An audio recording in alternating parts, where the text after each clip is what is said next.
Halo Sobat Dunia Seribu Besar, semoga Sobat selalu diberi kesehatan, panjang umur, dan rizki yang melimpah, amin. Sebelum masuk ke alur ceritanya, jangan lupa dukung channel ini ya dengan klik subscribe, like, komen, dan share, terima kasih. Mari kita lanjutkan perjalanan, Tianlong. Seminggu berlalu dalam sekejap mata. Berita menyebar ketika keluarga kerajaan Kekaisaran Loret mengumumkan partisipasi pangeran pertama dalam pertemuan benua Laut Besar. Berita tersebut menimbulkan rasa malu dan kekecewaan bagi warga Kekaisaran Loret karena mereka diejek oleh orang lain karena tidak memiliki seorang kultivator jenius, tidak punya pilihan selain mengandalkan seorang anak berusia 9 tahun untuk mewakili mereka di pertemuan benua Laut Besar. Apakah kaisar kita waras? Mengapa kaisar kita mengirimkan anak berusia 9 tahun untuk berpartisipasi dalam kompetisi itu? Bukannya mereka punya pilihan, keluarga kerajaan hampir hancur. Terakhir kali, kaisar kita yang berhasil meraih tempat pertama di pertemuan benua Laut Besar. Jadi kaisar kita pasti mempunyai rencana untuk membuat sang pangeran masuk ke dalam 200 besar. Benar, percakapan seperti ini terdengar di seluruh kekaisaran. Logan tidak peduli sedikit pun untuk menjelaskannya karena dia tahu putranya akan memenangkan turnamen dengan mudah. Sebaliknya, ia menantikan reaksi lucu dari banyak orang di turnamen 1 tahun dari sekarang. Tetapi kerajaan lain tidak berpikiran sama, mereka semua mengira Kaisar Loret sudah kehabisan akal, jadi dia tidak punya pilihan selain mengirim putra pertamanya untuk dijadikan bahan tertawaan. Pertemuan benua Laut Besar juga merupakan platform untuk memamerkan kekuatan kerajaan, sekte, dan organisasi tingkat langit mereka. Mereka akan menanggapinya dengan sangat serius karena masalah ini mengandung kehormatan dan kebanggaan mereka. Di sini, para elit muda memandang tahapan ini dengan sangat serius karena nasib mereka bisa berubah jika mereka berhasil menduduki peringkat 200 besar. Terutama para elit muda dari berbagai kerajaan kelas langit, menanggapi kompetisi ini dengan sangat serius karena memiliki makna dan kehormatan yang lebih besar bagi kerajaan mereka. Dan yang mereka tuju bukanlah top 200 melainkan top 10. Logan tidak perlu mengkhawatirkan keselamatan kekaisarannya lagi saat pertemuan benua Laut Besar semakin dekat. Tidak ada yang berani menyerang kerajaan lain saat ini, karena mereka semua menghentikan konflik di antara mereka sampai pintu masuk bagi pihak luar ditutup. Selama waktu ini, Logan mengatur alkemis tingkat langit untuk mengajari Davis tentang alkimia secara terbuka. Dengan budidaya jiwa Davis, dia yakin Davis tidak membutuhkan banyak waktu untuk belajar tentang alkimia. Ketika budidaya jiwa seseorang meningkat, jumlah informasi yang dapat mereka terima dan ingat juga akan meningkat. Dalam kasus Davis, meskipun dia membaca sejuta buku, dia masih dapat mengingatnya dengan jelas. Dan akhirnya, hari ini adalah hari di mana alkemis tingkat langit akan tiba di istana kerajaan. Davis dengan cemas menunggu guru barunya karena dia tidak yakin dengan keterampilan alkimianya. Dia tidak memilikinya dan dia juga tidak membacanya. Ini benar-benar merupakan topik baru baginya. Bahkan di kehidupan sebelumnya, keterampilan memasaknya berada di bawah standar. Meski sempat mendapat dorongan dari orang tuanya beberapa waktu lalu, ia tetap merasa khawatir namun tidak gugup. Davis menuju ke aula singgasana dengan langkah tenang. Ketika dia sampai di aula singgasana, dia melihat seorang pria parubaya menyapa ayahnya. Kecuali ayahnya dan pria parubaya itu, saat ini tidak ada seorang pun di aula singgasana.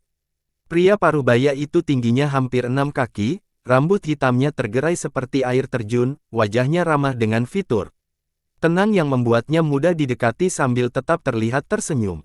Dia mengenakan jubah alkemis biasa. Hahaha, hilangkan formalitasnya, alkemis Highwood. Saya merasa sangat terhormat mengundang Anda yang terhormat untuk mengajari anak saya yang bodoh tentang alkimia. Aku bahkan bukan salah satu anggota asosiasi alkemis. Bagaimana mungkin aku berani mengabaikan formalitas saat bertemu dengan kaisar kerajaan tingkat langit? Alkemis Highwood menjawab dengan nada acuh tak acuh. Logan tertawa sambil berkata, "Kamu pasti bercanda, Alkemis Highwood.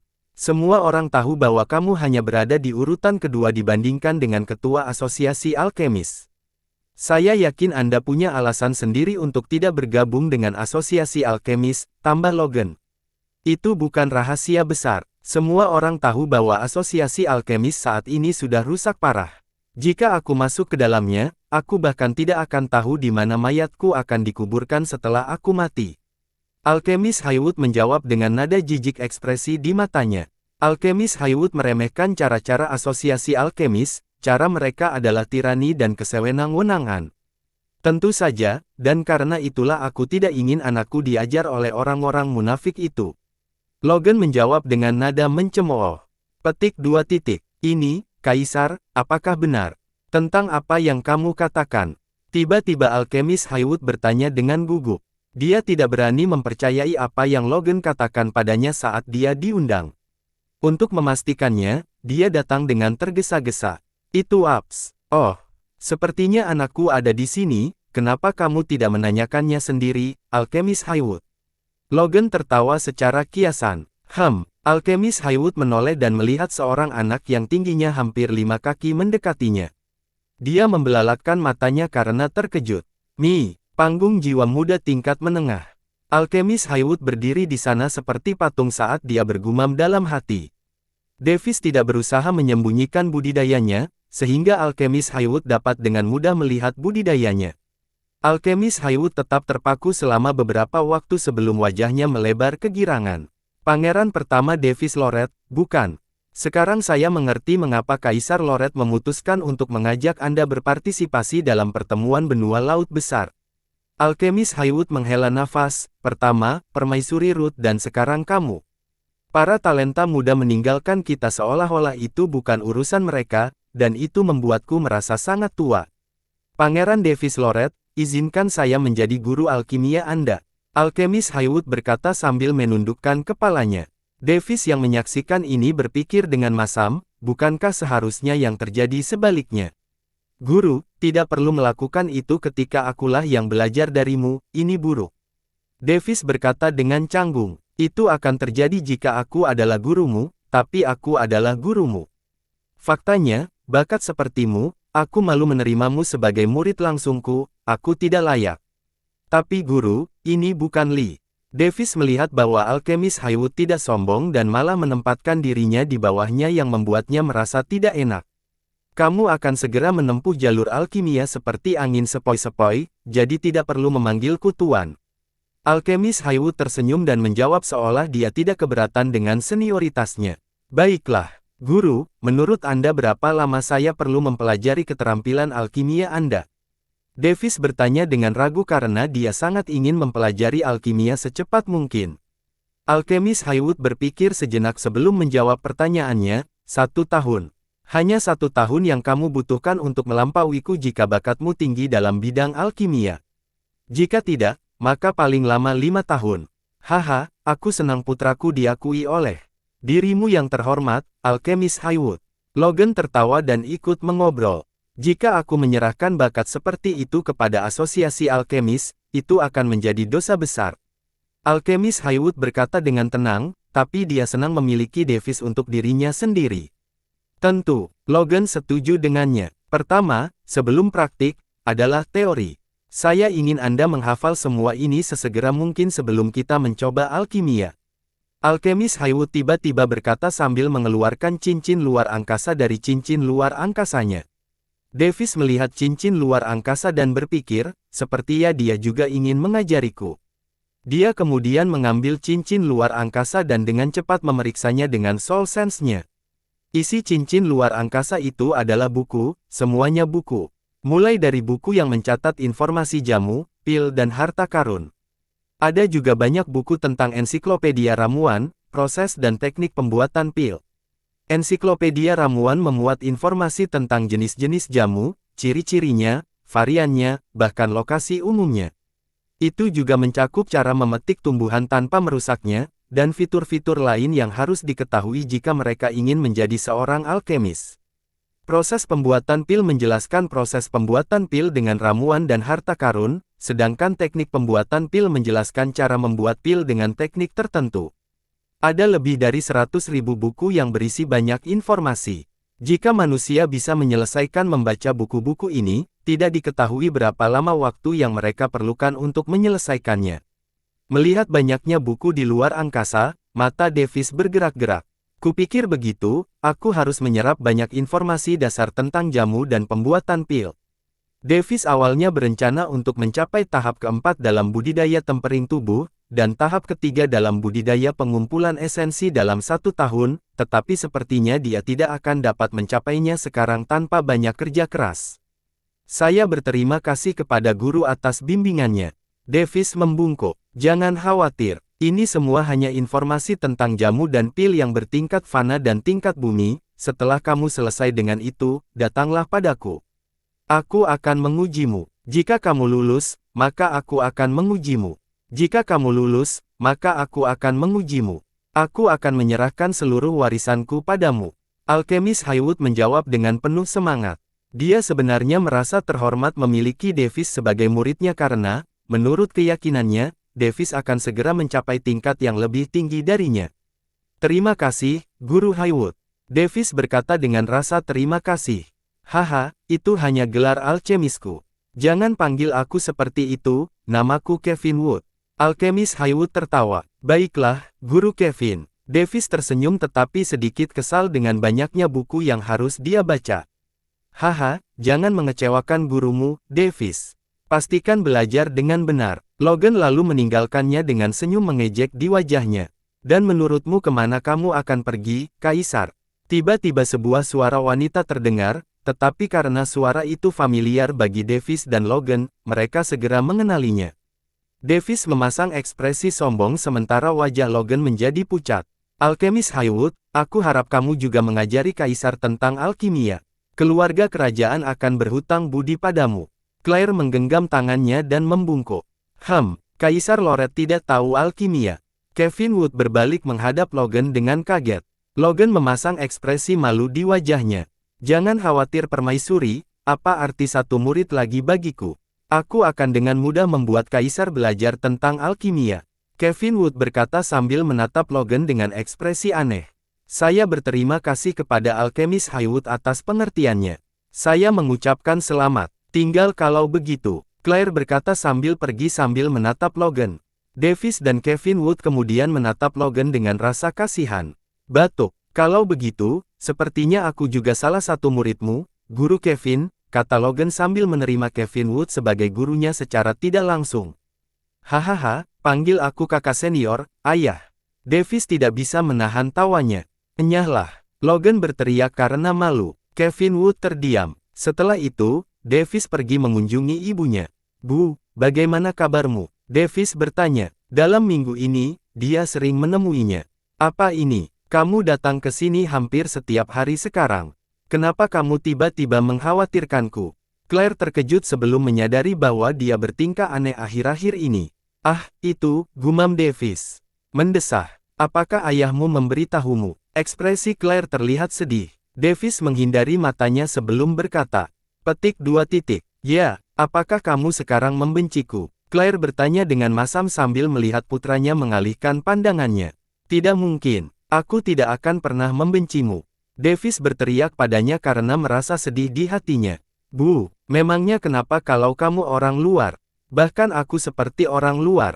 Kamu adalah ibuku, aku peduli. Itu tidak masalah sama sekali. Aku berjanji akan menghilangkan segel buruk itu dari jiwamu.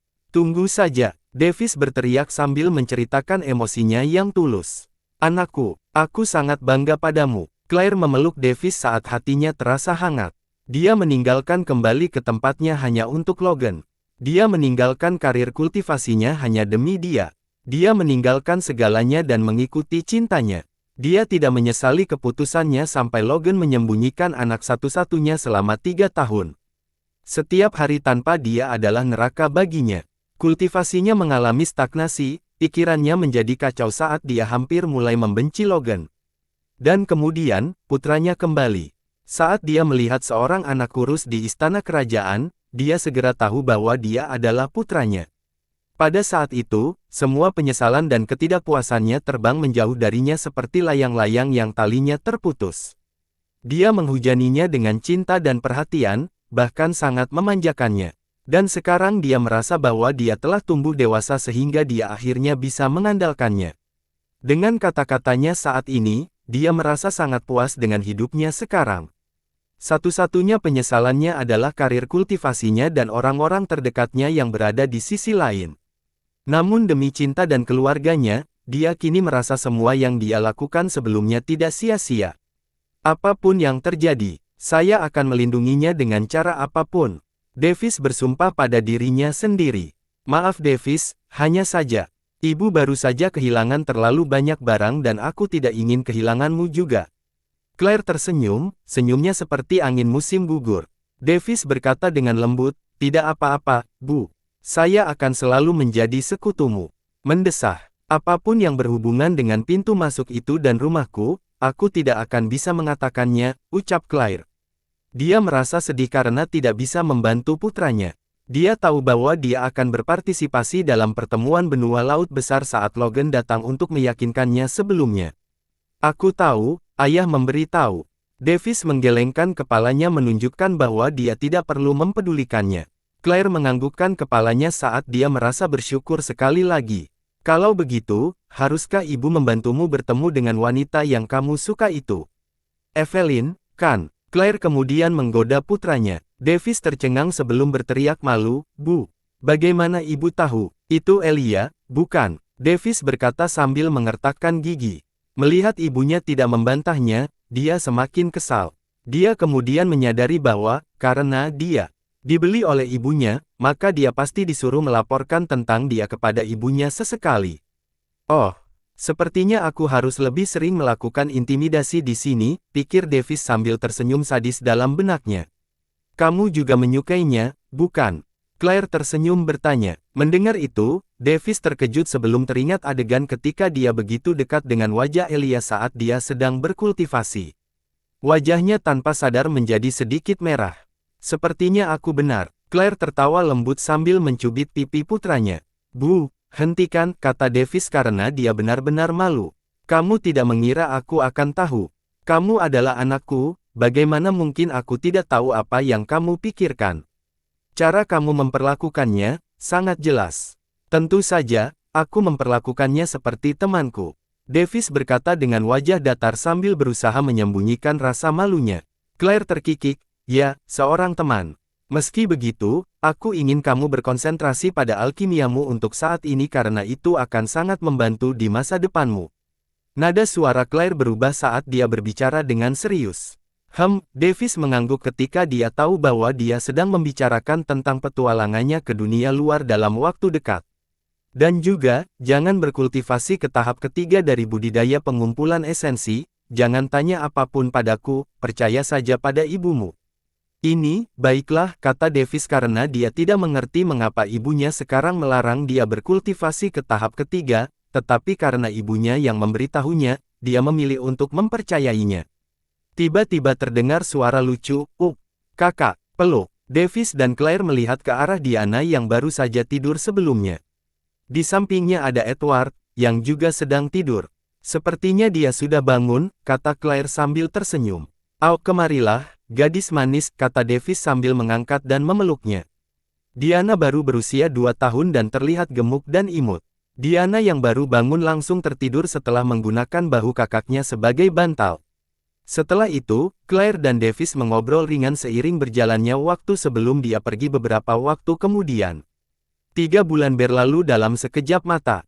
Jalan buntu menghilang dari organisasi Bumi Gelap, semua orang mengira dia terbunuh atau melarikan diri dari cengkeraman Kaisar. Davis sebagian besar berkonsentrasi untuk membangun pengetahuan alkimia selama ini.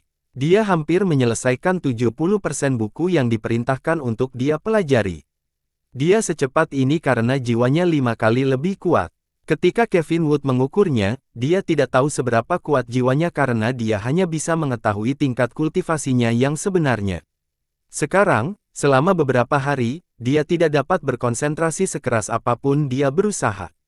Pikirannya khawatir dengan masalah Evelyn, jadi dia memutuskan untuk mengunjunginya hari ini. Dia mencoba mengunjunginya sebelumnya, tapi dia tinggal di rumahnya untuk waktu yang lama, membuatnya tidak mampu mengunjunginya.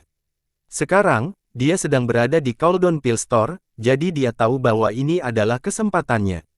Dia mengetahui semua ini karena dia memiliki sumbernya sebagai pangeran sebuah kerajaan. Banyak orang akan tersungkur dan mendapatkan buku bagusnya jika itu berarti mereka bisa naik pangkat dan jabatan. Dia tiba di Caledon Emporium bersama rombongan pada siang hari. Dia masuk ke dalam toko pil Caledon bersama Elia dan memberitahu Evelyn tentang kedatangannya menggunakan manajer. Manajer George Caledon menemani Davis saat dia secara terbuka datang ke Caledon Emporium. Dia tidak punya pilihan selain mengawalnya karena statusnya jauh di atasnya. Evelyn memasuki aula dan bertemu Davis. Dia tersenyum ketika dia tahu bahwa dia mungkin akan datang mengunjunginya begitu dia kembali ke tempat ini. Haha, aku melihat. Pangeran secara khusus datang mengunjungi nyonya muda kita. George Caledon tertawa dengan sikap maha tahu. Jika kamu melihatnya, mengapa kamu masih di sini, manajer George? Davis melirik ke samping saat dia berbicara. Haha, kalau begitu aku tidak akan mengganggu anak-anak muda. Aku akan pergi dulu. George Caledon tidak tersinggung karena dia mengetahui posisinya dan merupakan orang yang berpikiran bisnis. Dia jelas tahu bagaimana menghadapi orang-orang tertentu. Dia kemudian pergi. Jangan bicara di sini, ikuti aku, kata Evelyn sambil berbalik dan mulai membawanya ke kamarnya. Oke, kata Davis sambil mengikutinya. Matanya tertuju pada pantatnya yang bergoyang seperti lem. Evelyn berjalan menggoda sambil tersenyum, dia bisa merasakan tatapannya. Tanpa sadar, dia menyadari bahwa dia merasa senang menggodanya. Ketika mereka sampai di kamarnya, dia dan dia masuk ke dalam sementara Elia dan Maisie berdiri di luar. Gerakannya yang menggoda dan menggoda itu. Tidak peduli bagaimana kamu melihatnya, dia benar-benar merayunya. Ekspresi Elia menunjukkan ketidakpedulian tetapi hatinya dipenuhi amarah dan cemburu. Dia berharap bisa menyelamatkan Davis dari rubah betina itu dan mencincangnya hingga berkeping-keping. Dia memikirkan itu sambil melihat ke bawah ke dadanya yang tidak ada. Itu akan tumbuh sebesar itu, bukan? Wajahnya berubah menjadi khawatir. Tidak ada yang bisa dikatakan mengenai kejadian terakhir kali. Itu salahku, jadi aku minta maaf karena telah membuat ulah saat kamu berusaha semaksimal mungkin untuk bertemu denganku terakhir kali. Evelyn tiba-tiba berkata sambil menoleh ke belakang untuk melihatnya dan membungkuk. Davis tercengang melihat seorang wanita meminta maaf atas kesalahannya. Ia mendengar bahwa kebanyakan wanita tidak meminta maaf atas kesalahan mereka di kehidupan sebelumnya. Aku sudah mengetahuinya, sepertinya itu adalah penipuan yang dilakukan oleh orang-orang yang mengintai di internet. Dia pikir, tapi kamu juga salah karena telah mencapai titik lemahku, kata Evelyn sambil cemberut. Baiklah, sepertinya para penghuni internet itu benar. Haha, seperti yang Anda katakan. Saya juga salah karena sembarangan membicarakan topik yang jelas-jelas tidak Anda sukai, Nona Evelyn. Davis berkata sambil mengatupkan tangannya, saya juga minta maaf. Setelah itu, mereka berbasa-basi sambil duduk di meja. Mereka kini berdua bahagia karena bisa berbicara bebas satu sama lain. Saya mendengar bahwa keluarga Anda mengumumkan bahwa Anda akan berpartisipasi dalam pertemuan benua laut besar. Evelyn tertarik dengan topik itu karena dia ingin tahu mengapa dia berpartisipasi di dalamnya dengan budidaya tahap pertama yang sangat sedikit di kedua sistem budidaya. Mungkinkah dia telah mencapai tahap kedua di kedua sistem budidaya? Dia menebak, hehe, Nona Evelyn, ayah saya yang mengajak saya berpartisipasi di dalamnya. Adapun apakah saya bisa masuk top 200, kita lihat saja nanti. Davis menyeringai saat dia berbicara dengan samar. Kamu benar-benar punya nyali, sepertinya aku harus mempercepat kultivasiku juga. Aku belum membuat kemajuan apapun sejak itu, tapi aku bisa merasakan bahwa aku hampir mencapai tahap inti berputar. Dia mengepalkan tangannya saat mengatakan itu. Katanya, ketidakmampuankulah yang membuatku gagal dalam berkultivasi. Evelyn mau tidak mau berpikir bahwa bakatnya rata-rata atau bahkan di bawah standar yang terkadang membuatnya sedih.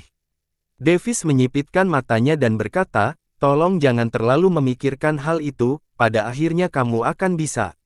Saat dia mengatakan itu, pikirannya beralih ke apa yang dikatakan ibunya.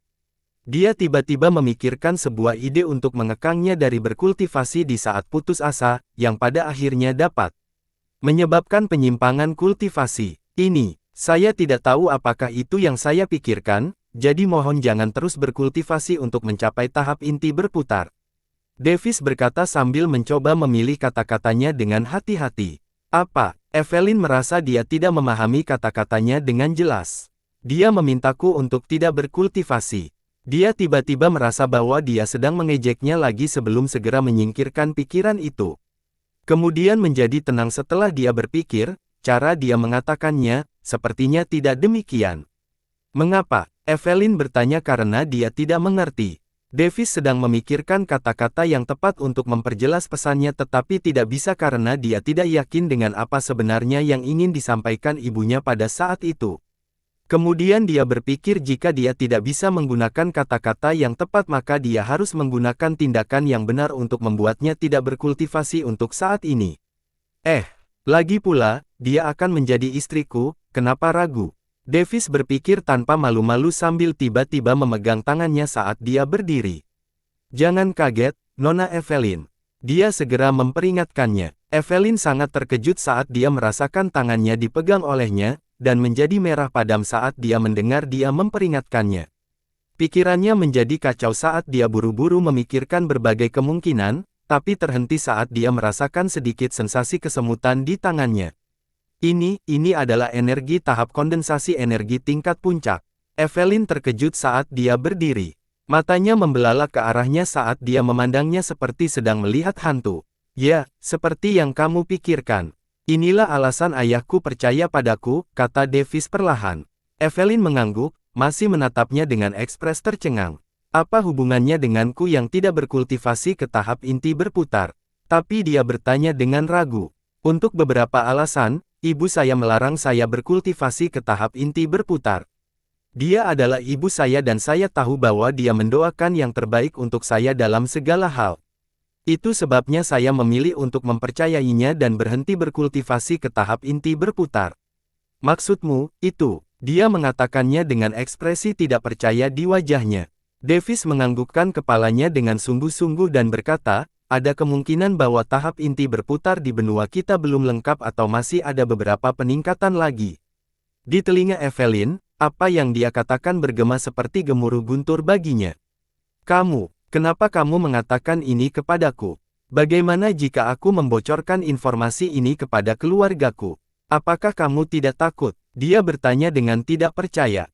Pangeran mana yang akan menceritakan rahasia keluarganya bahkan kepada kekasihnya? Evelyn berpikir tidak percaya. Mau tak mau dia berpikir bahwa dia terlibat dalam suatu bisnis yang serius. Kalau begitu aku hanya bisa menyalahkan diriku sendiri karena memperlakukanmu seperti orang yang bisa dipercaya. Izinkan aku memberitahumu bahwa aku sangat menyukaimu, bukan mencintaimu. Jika kamu mengkhianati kepercayaanku, maka kemungkinan terbaiknya adalah aku akan meninggalkanmu untuk selamanya, kemungkinan terburuknya adalah aku akan membunuhmu dan juga perasaanku padamu di dalam hatiku, kata Davis dengan ekspresi terluka di wajahnya. Dia tahu bahwa kata-kata yang pernah diucapkan tidak dapat ditarik kembali. Ekspresi tekad muncul di wajahnya, yang terburuk bagiku adalah aku akan membawa beberapa iblis hati, tapi meski begitu aku tidak akan ragu untuk melakukan apa yang aku katakan. Jantungnya berdebar saat perasaan aneh menyelimuti hatinya. Dia tidak merasa tersinggung karena dia tahu apa konsekuensinya jika mengkhianati kepercayaan seseorang, terutama orang yang berstatus tinggi. Bahkan, dia tidak bisa mengatasinya jika seseorang mengkhianatinya karena alasan tertentu. Evelyn bertanya sambil matanya berkaca-kaca. Kamu percaya padaku? Saya bersedia. Davis menatap matanya dan menjawab dengan serius. Dia menggigit bibirnya, apakah kamu mencintaiku? Aku ingin, tapi aku yakin kita belum berada di tahap itu. Dia menggelengkan kepalanya. Aku mengerti. Wajahnya berubah menjadi kontemplasi saat dia menarik tangannya kembali. Tidak diketahui apakah dia senang atau sedih karena ekspresi wajahnya sulit dibaca. Saya telah memutuskan untuk menjaga kepercayaan Anda, dan saya telah mengambil keputusan. Apa itu? Davis bertanya sebagai antisipasi. Aku telah memutuskan untuk berpartisipasi dalam pertemuan benua laut besar juga. Jika kau bisa mengalahkanku, maka aku akan menjadi milikmu baik hati maupun jiwa. Evelyn berkata dengan wajah penuh tekad. Mata Davis membelalak keheranan, kamu, maksudnya begitu. Aku tidak akan menarik kembali kata-kataku. Davis mengepalkan tangannya kegirangan saat wajahnya bersinar karena antusias. Masalah pernikahan ini sudah hampir menjadi kesepakatan sekarang, atau begitulah menurutnya. Evelyn yang malang tidak tahu bahwa dia juga telah mengembangkan tubuhnya hingga puncak tahap ketiga. Jika dia tahu, maka dia akan muntah darah karena menantangnya. Dia berpikir bahwa sejak dia mencapai tahap kondensasi energi tingkat puncak, maka dia tidak akan punya waktu untuk berkultivasi dalam budidaya tempering tubuh. Bahkan jika dia punya waktu, dia tidak mungkin mencapai tahap kedua dalam budidaya tempering tubuh. Karena melibatkan rasa sakit yang luar biasa, anak-anak tidak akan memiliki ketabahan untuk mengembangkan budidaya tempering tubuh. Ini adalah hal yang masuk akal di antara orang-orang di benua ini.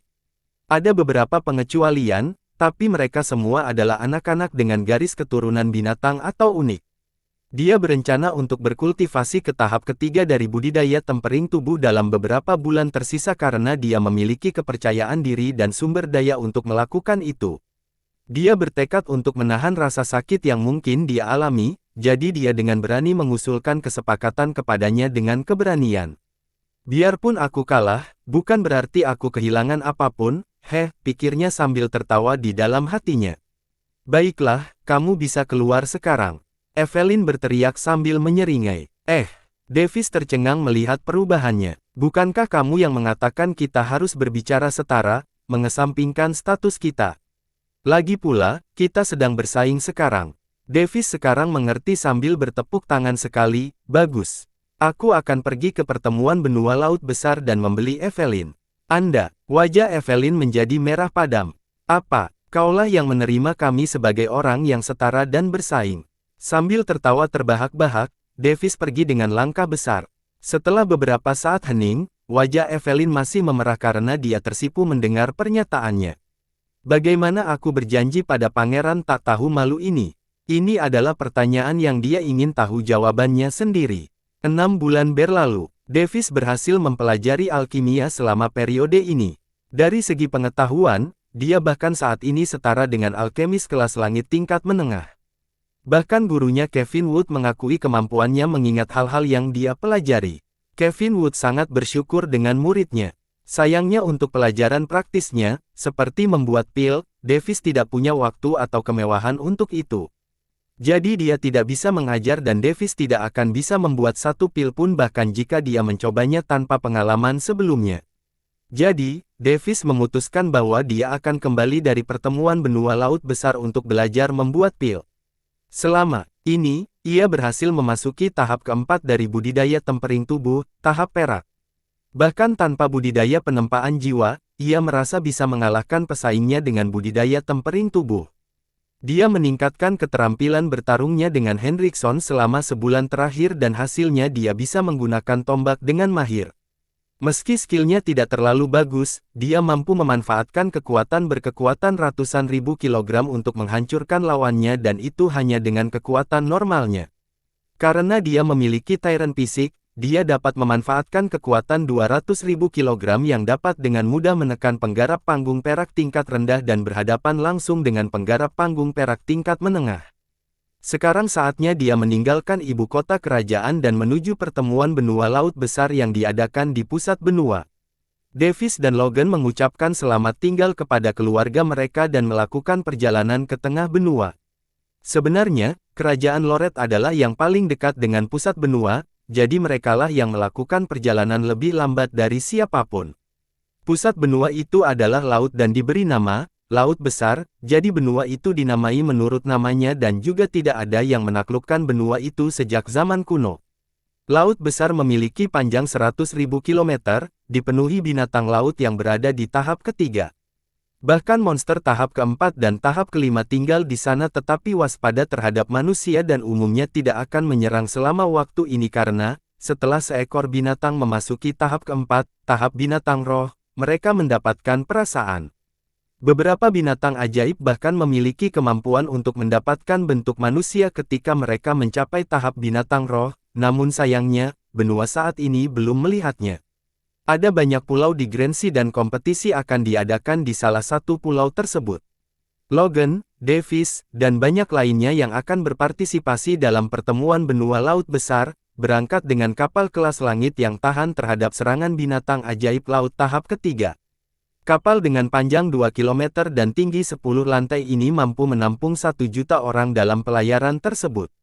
Meski tidak mewah, namun cukup ramai. Orang-orang berbagi kamar mereka, tetapi orang-orang berstatus tinggi memiliki kamar sendiri-sendiri.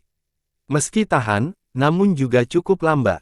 Wow, banyak sekali orangnya. Davis berteriak saat melihatnya. Dia berdiri di dekat geladak.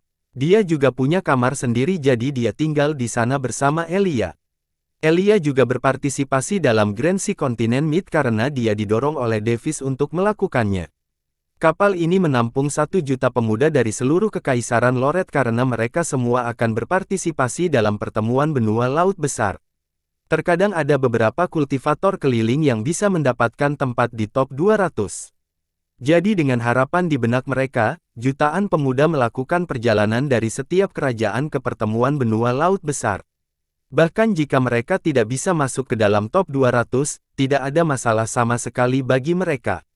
Selama mereka masuk dalam 100.000 teratas, hidup mereka akan lebih tenang karena berbagai kekuatan akan mengundang mereka sebagai anggota kehormatan atau bahkan orang yang lebih tua. Haha, pemandangan ini selalu menarik untuk dilihat. Sebenarnya, saat aku berpartisipasi dalam pertemuan benua laut besar terakhir kali, ada lebih banyak orang daripada ini. Logan mengerutkan kening. Mungkin karena mereka mengira kita akan kehilangan muka selama pertemuan benua laut besar ini, bukan? Davis bertanya. Mungkin. Tapi sayang, mereka akan merindukan legenda suatu zaman. Logan menyeringai sambil berkata. Mereka berdua kemudian saling berpandangan sambil tertawa bersama. Bersambung.